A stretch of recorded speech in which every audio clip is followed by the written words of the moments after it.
नमस्कार शेतकरी मित्रांनो, कृषी संजीवनी या यूट्यूब चॅनलवरती आपण सघन पद्धतीने केसर या बागेची आंबा लागवड याचे व्हिडिओ दिलेले आहेत.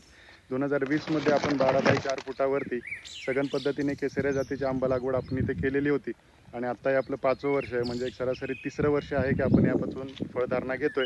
बरेचशा शेतकऱ्यांचे आम्हाला प्रश्न येतात की याचं अर्थकारण कसं. तर मी ह्या वर्षाचं अर्थकारण आपल्याला सांगतो. आपला हा 70% माल आता बागेतून गेलेला आहे. मुंबई बाजारपेठेत आपण तो पाठवला.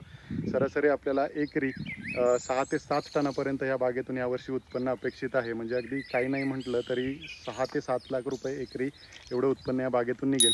5वं वर्ष मित्रांनो, ही बाग अजून नक्कीच पुढे 15 वर्ष सघन पद्धतीने असल्यामुळे नक्कीच चालेल आणि त्यातून उत्पन्नसुद्धा वाढत जाईल. नक्कीच आपण बागेचं व्यवस्थापन आणि निगा कशी ठेवताय ह्याच्यावरती हे उत्पन्न अवलंबून असणार आहे. पण जर व्यवस्थित आपण शेती केली आंबा बागेची तर हे नक्कीच फायद्याचं शेती आहे आणि हलक्या ते मध्यम स्वरूपाच्या जमिनीत दुसऱ्या कोणत्या पिकापासून एवढं उत्पन्न निघणं नक्कीच शक्य नाही.